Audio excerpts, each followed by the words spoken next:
আসসালামু আলাইকুম রহমতুল্লাহ। তো আজকে আমরা দেখব যে কিভাবে আমরা নোটারি ক্যামে আমাদের আইডেন্টিটি ভেরিফিকেশন করব। তো আমরা আগে থেকে একটা শিডিউল করে রেখেছিলাম। তো এটা হচ্ছে নোটারি ক্যাম শিডিউল অ্যাপয়েন্টমেন্ট কনফার্মেশন ডিটেলস। এখানে কোন বারে কোন ডেটে কত সময়ে এটা হবে, এটা হচ্ছে এখানে লেখা আছে। তো এখানে আমাকে দেখাচ্ছে যে 2:20 PM GMT 6 লিঙ্ক থেকে লগ ইন করলে এই ড্যাশবোর্ড আসবে। তো এটা হচ্ছে আমাদের ড্যাশবোর্ড। এখানে লগ ইন করলে দেখা যাবে যে আমাদের একটা মিটিং অলরেডি এখানে শিডিউল করা আছে। তো শিডিউলটা হচ্ছে এই শিডিউলটা তৈরি হয়েছে হচ্ছে 25 অক্টোবর এবং শিডিউলের টাইম হচ্ছে মানডে 27 নভেম্বর। এটা ইএসটি টাইম দেওয়া 3টা 20, অর্থাৎ আমাদের দেশে 2টা 20।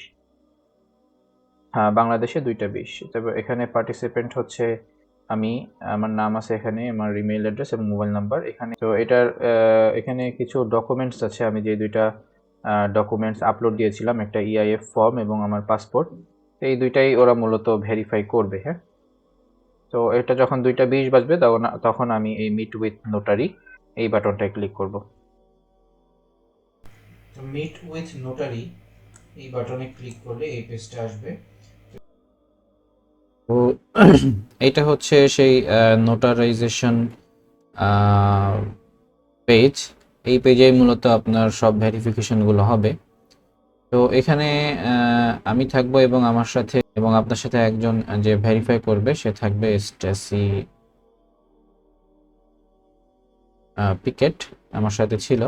তো প্রথমে আমি তাকে হ্যালো দেই এবং সে আমাকে বলে যে এখানে একটা পপ আপ ওপেন হবে। তো এই পপ আপ ওপেন হলে আপনার আইডি ভেরিফিকেশনটা আপনি করবেন। তো আমি পপ আপ ওপেন হলে ওখানে আইডি ভেরিফিকেশনে যাই।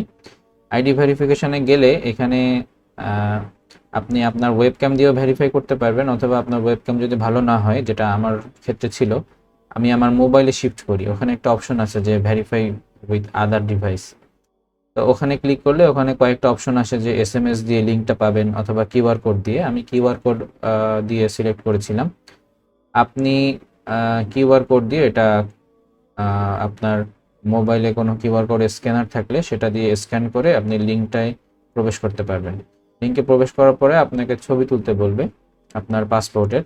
তো আপনার পাসপোর্টটার ছবি তুলবেন, ছবি তুলে আপলোড দিলে আপনার নিজের ছবিটা ক্যামেরায় দেখাতে হবে, একবার বামে ঘুরে একবার ডানে ঘুরে টোটাল ফেসটা আপনাকে দেখাতে হবে। এরপরে আপনার আইডেন্টিটি ভেরিফিকেশন হবে। এইটাই মূলত আমার নোটারি ক্যাম্প ভেরিফিকেশনের একটা ড্যাশবোর্ড। এখানে একজন পার্সন আমার সাথে যুক্ত হবে। তো পাশে হচ্ছে বাম পাশে এখানে একটা বক্স আছে। এখানে আপনি কোনো সম্ভাষণ উল্লেখ করে, হাই বা হ্যালো উল্লেখ করে আপনি হচ্ছে তাদেরকে বলতে পারেন যে আপনি এখন এখানে আছেন। এরপরে ওরা আপনাকে ইনস্ট্রাকশন দিবে বিভিন্নভাবে, যে আপনার এখানে এরকম একটা ট্যাব আসবে। ওই ট্যাবে ক্লিক করে আপনার আইডেন্টিটি ভেরিফিকেশনটা করতে হবে। তো আইডেন্টিটি ভেরিফিকেশন করতে গেলে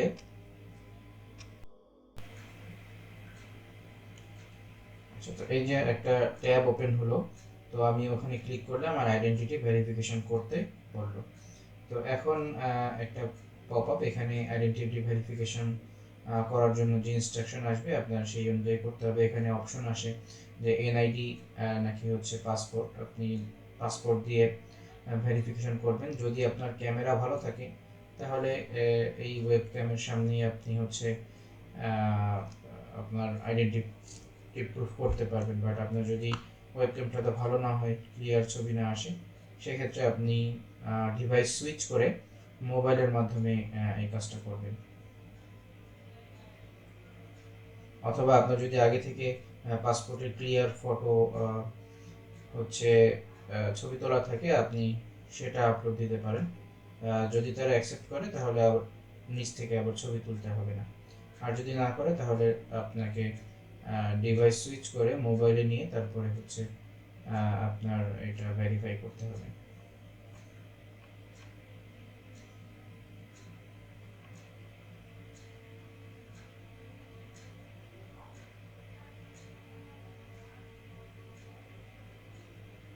এরপরে আবার আপনাকে এই পেজে নিয়ে আসবে। এই পেজে নিয়ে আসার পরে আপনাকে বলবে যে আপনার ভিডিও অন করতে। এখানে একটা পপ আপ আসবে, আপনি ভিডিও অন করবেন। ভিডিও অন করে তারা আপনাকে যে ইনস্ট্রাকশনগুলো দিবে বা কিছু জানতে চাইবে সেগুলো আপনি যেভাবে জানতে চায় সেভাবে তাদেরকে দিবেন, আপনি জানাবেন, বলবেন। বলার পরে আপনাকে ওরা বলবে যে আচ্ছা ঠিক আছে, তোমার সব কিছু ওকে। এখন এখানে এই রিপোর্টটা তারা ECFMG-কে পাঠাবে এবং আপনি হচ্ছে 10 দিনের মধ্যে আপনার নেক্সট স্টেপটা কমপ্লিট করে ফেলবেন। তো এখানে কিছুক্ষণ ওয়েট করলে এখানে দুটো অপশন পাওয়া যায় ডাউনলোড করার। আমার যে এপিক ফর্মটা ওরা করে দিল এটা ডাউনলোড করার, আর পাসপোর্টটা ভেরিফাই করছে এটা ডাউনলোড করার। এই যে ওরা সিল দিয়ে দিয়েছে আর এখানে ওরা ভেরিফাই করে দিয়েছে। তো এই ডাউনলোড করার জন্য কিছুক্ষণ বসে থাকতে হয়। তো এই ডাউনলোড সাইনটা যখন আসবে তখন এই দুইটা ফাইল আমাকে ডাউনলোড করতে হবে। আমার এখানে আর কোনো কাজ নেই, আমার এখন আবার কাজ হচ্ছে আমার এপিক ওয়েবসাইটে।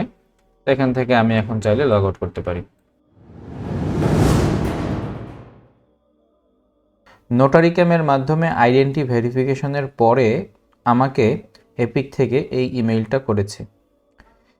এই ইমেইলে লেখা আছে যে আমার যেই এপিক আইডেন্টিফিকেশন ফর্ম নোটারি ক্যামের মাধ্যমে আমি সাবমিট করেছিলাম সেটা ECFMG কর্তৃক অ্যাকসেপ্টেড হয়েছে। এখন আমাকে কি করতে বলছে যে আমাকে এই লিঙ্কে গিয়ে এপিক অ্যাকাউন্টে লগ ইন করতে বলেছে। লগ ইন করে মাই ক্রেডেনশিয়াল অপশনে গিয়ে আমার যে সার্টিফিকেটগুলো আছে MBBS সার্টিফিকেট, সেই MBBS সার্টিফিকেট ভেরিফিকেশনের জন্য অ্যাপ্লাই করতে বলেছে। তো চলুন আমি এখন দেখাবো কিভাবে আমরা এই কাজটা সম্পন্ন করব। তো এইটা হচ্ছে এপিকের ওয়েবসাইট। ওই লিঙ্ক কপি করে গুগল ক্রোমে URL বক্সে পেস্ট করলে এই ওয়েবসাইটের লিঙ্ক আসবে। এখানে আপনার ইউজার নেম দিতে হবে, ইউজার নেম দিয়ে গো বাটনে ক্লিক করতে হবে। এপিকের পাসওয়ার্ড দেওয়ার পরে এখানে কন্টিনিউ বাটনে ক্লিক করতে হবে। এরপরে এখানে একটা সিকিউরিটি কোশ্চেন আসবে যেটা আপনি আপনার অ্যাকাউন্ট খোলার সময় দিয়েছিলেন। On which day of the week were you born, এটা হচ্ছে আচ্ছা। এটা দেওয়ার পরে কন্টিনিউ বাটন ক্লিক করতে হবে। আমি আমার প্রোফাইলে চলে আসলাম। এরপরে এখান থেকে মাই ক্রেডেনশিয়ালস অপশনে যেতে হবে। এখানে গিয়ে আপলোড ক্রেডেনশিয়াল বাটনে ক্লিক করতে হবে। এরপরে আমাকে করতে হবে এখানে ফাইনাল মেডিকেল ডিপ্লোমা, অর্থাৎ আমার যে MBBS সার্টিফিকেট এটা হচ্ছে এখানে আপলোড করতে হবে for verification. Upload and preview বাটনে ক্লিক করতে হবে। তো এখানে একটা অপশন আসে যে আপনার এই ডকুমেন্টটা কি ইংলিশ কিনা। যদি ইংলিশ হয় তাহলে ইয়েস দেবেন, যদি নো হয় নো বাটনে ক্লিক করলে আপনার ট্রান্সলেশন করা যে সার্টিফিকেটটা ওইটা আপলোড করার জন্য আলাদা একটা বাটন আসবে। তো আমার যেহেতু ইংরেজিতে আমি ইয়েস দিয়ে কন্টিনিউ করব। সার্টিফিকেটটা আমার এখানে দেখা যাচ্ছে। Then I will click continue button. এখানে আপনার ইনস্টিটিউশন দেখাবে কোন ইনস্টিটিউশন থেকে আপনি MBBS পাস করেছেন, এখানে টিক দিবেন। এখানে আপনার নামটা দিতে হবে, সার্টিফিকেটে যে নাম আছে সেই নাম। আর সব ফিল্ড আগে আপনি যে অ্যাকাউন্ট খুলেছিলেন সেই সূত্রে সবগুলো পূরণ করাই থাকবে। নামটা ভালো করে চেক করে নেবেন। ওকে, এখানে যে বিষয়টা, এখানে আমরা আসলে কিছু সিলেক্ট করব না, কারণ হচ্ছে যারা আমরা আগে থেকে এপিক ভেরিফিকেশন করিয়ে রাখছি তারা এই ফিল্ডটা ওপেন করব না, এই ফিল্ডে কিছু লিখব না। কিন্তু যারা প্লাব পাস করে অথবা MRCS পাস করে এই এপিক ভেরিফিকেশনটা করছেন তারা এখানে কান্ট্রি সিলেক্ট করে, যদি ইউকেতে যান United kingdom, name of entity general medical council, এখানে নেম অফ এন্টিটি থেকে জেনারেল মেডিকেল কাউন্সিল বা GMC সিলেক্ট করে তারপরে নেক্সট বাটনে যাবেন। তাহলে এই এপিক ভেরিফিকেশন হয়ে একটা রিপোর্ট অটোমেটিক্যালি GMC-তে চলে যাবে।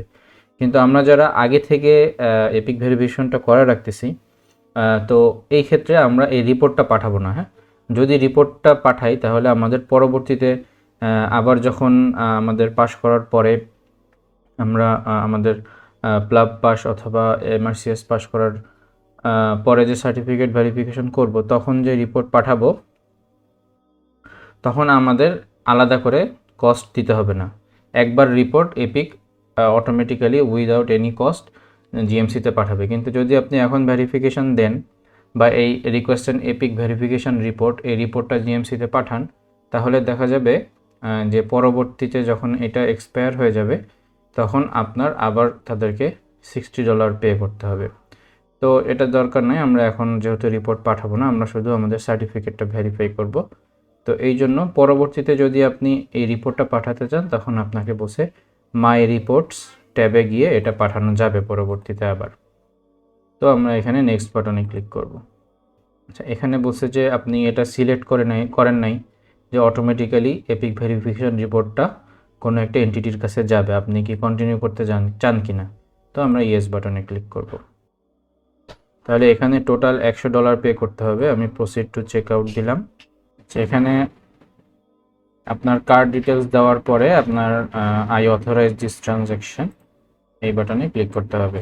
তো হয়ে গেছে, আপনার সার্টিফিকেট ভেরিফিকেশনের জন্য এপিকে সার্টিফিকেট আপলোড এবং পেমেন্ট দুইটাই সম্পন্ন হয়ে গেছে। এখন আপনি আপনার ড্যাশবোর্ডে ফিরে যেতে পারেন।